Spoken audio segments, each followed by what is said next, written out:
नमस्कार। आज के इस ड्रामेटिक हिस्टोरिकल टाइमलाइन में हम एक ऐसी जिंदगी को एक्सप्लोर करने वाले हैं जो किसी हॉलीवुड थ्रिलर से कम नहीं लगती। एक ऐसी कहानी जिसमें रूहानी शांति भी है और एक खतरनाक तूफान भी। हम बात कर रहे हैं ओशो राजनीश की, एक अकेले इंसान की ऐसी टाइमलाइन जिसने अपनी फिलॉसफी के दम पर पूरी दुनिया को हिलाकर रख दिया था। तो आइए इस खास विश्लेषण को शुरू करते हैं। मेरे पास कोई संदेश नहीं है, मैं तो बस एक आईना हूं। ये लाइन इस पूरे दर्शन का आधार है। जरा सोचिए, बिना किसी हथियार या फौज के सिर्फ इस फिलॉसफी के सहारे एक इंसान ने उस वक्त की सबसे बड़ी सुपर पावर अमेरिका को डरा दिया था। तो आखिर ये तूफान शुरू कहां से हुआ? कहानी की शुरुआत होती है 1931 में। मध्य प्रदेश के एक छोटे से गांव खुचवाड़ा में जन्म लेने वाला एक लड़का चंद्र मोहन जैन। ये कोई आम बच्चा नहीं था, एक विद्रोही स्वभाव जिसे हर अथॉरिटी पर सवाल उठाने की आदत थी। नदी के किनारे अकेले घंटों बैठना और मौत के बारे में सोचना, यह इनकी शुरुआती लाइफ का एक बड़ा हिस्सा था। इस बेचैनी भरे बचपन से आगे बढ़ते हुए आइए इस ड्रामेटिक टाइमलाइन के सबसे बड़े टर्निंग पॉइंट पर एक नज़र डालते हैं। 21 मार्च 1953, जब चंद्रमोहन जबलपुर में पढ़ाई कर रहे थे तो बताया जाता है कि एक पीपल के पेड़ के नीचे उन्हें इनलाइटमेंट यानी परम ज्ञान की प्राप्ति हुई। दावा किया गया कि उस रात उनका पुराना अस्तित्व खत्म हो गया और एक नई ऊर्जा का जन्म हुआ। यहीं से दुनिया उन्हें आचार्य राजनीश के नाम से जानने लगी। 1970 के दशक तक आते आते एक नया शिफ्ट आया। अब वो भगवान श्री राजनीश बन चुके थे। उन्होंने सन्यास की सदियों पुरानी परिभाषा को पूरी तरह बदल कर रख दिया। ट्रेडिशनल सन्यास का मतलब था दुनिया छोड़कर जंगल चले जाना, राइट? लेकिन उन्होंने नियो सन्यास का नया विचार दिया कि संसार में रहो पर संसार को अपने अंदर मत आने दो।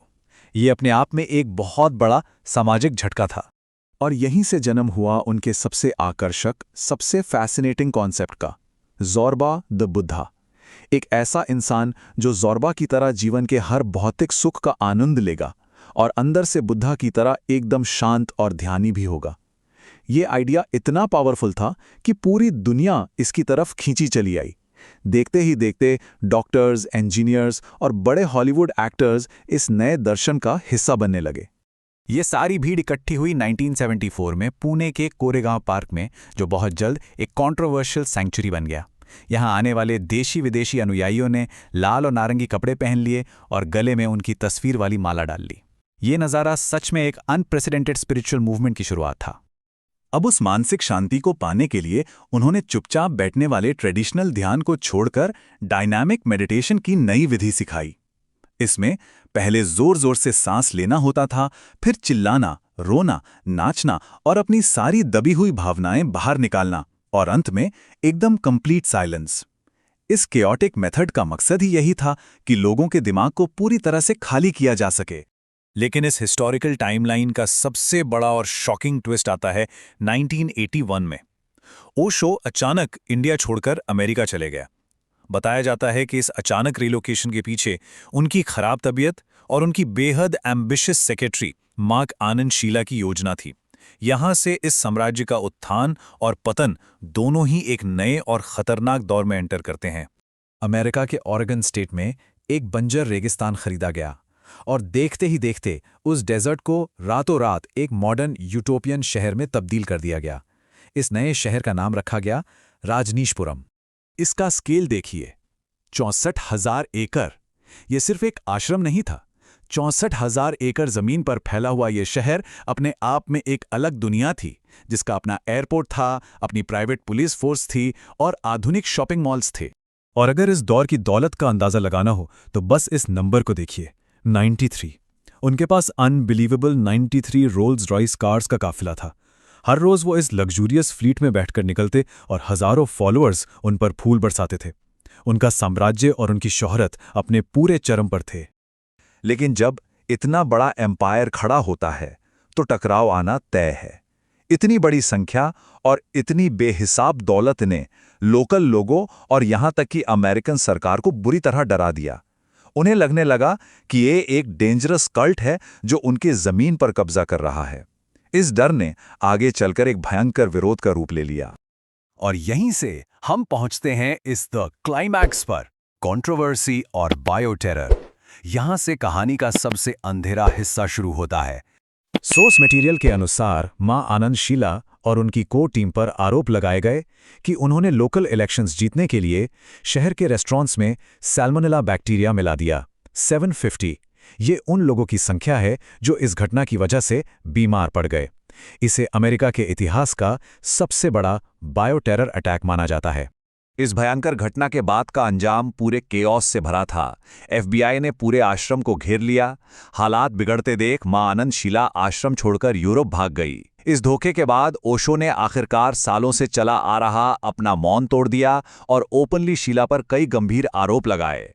रेगिस्तान का वो यूटोपिया अब पूरी तरह कोलैप्स हो चुका था। 1985 आते आते हालात इतने बिगड़ गए कि ओशो को खुद एक प्राइवेट जेट से भागते वक्त अरेस्ट कर लिया गया। उन पर इमिग्रेशन वायलेशंस के आरोप थे।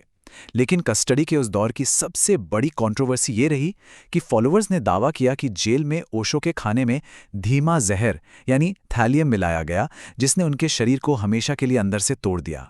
अरेस्ट के बाद उन्हें अमेरिका से डिपोर्ट कर दिया गया। 1985 से लेकर 1990 तक की ये टाइमलाइन उनके सफ़र का सबसे मेलांकोलिक दौर है। डिपोर्टेशन के बाद उन्होंने एक सुरक्षित जगह ढूंढने के लिए पूरी दुनिया की यात्रा शुरू की, ऐसी पनाह की तलाश में जो उन्हें मिल नहीं रही थी। 21 एक ऐसा इंसान जिसके पीछे हजारों लोग पागल थे, उसे जमीन पर कहीं पनाह नहीं मिल रही थी। अमेरिकन प्रेशर के चलते दुनिया के 21 देशों ने उन्हें वीजा देने से साफ इनकार कर दिया। आखिरकार दुनिया भर में भटकने के बाद 1987 में उन्हें वापस अपने देश पुणे आश्रम लौटना पड़ा। भारत लौटने के बाद उन्होंने अपने नाम से भगवान शब्द हटा दिया और इस नए शब्द को अपनाया, ओशो। ये एक जापानीज शब्द ओशियानिक से प्रेरित है, जिसका मतलब है समुद्र में पूरी तरह समा जाना, और यही उनकी मनसातिथि बन चुकी थी। शरीर भले ही बुरी तरह टूट चुका था, पर आवाज और मन में ठहराव था, जब तक कि 19 जनवरी 1990 को उन्होंने इस दुनिया को अलविदा नहीं कह दिया। जिंदगी का ये आखिरी सफर और उनकी विरासत एक बहुत ही गहरी डुअलिटी को दर्शाती है। एक ऐसा इंसान जिसका पूरा अस्तित्व एक खतरनाक तूफान की तरह चला, लेकिन जिसका अंत उतना ही शांत, बिल्कुल ठहरे हुए पानी जैसा था। पुणे में उनकी समाधि पर लिखा ये एपिटाफ उनके पूरे दर्शन को एक लाइन में समेट लेता है। ओशो ना कभी जन्मे, ना कभी मरे, सिर्फ इस पृथ्वी ग्रह पर 11 दिसंबर 1931 से 19 जनवरी 1990 के बीच आए थे।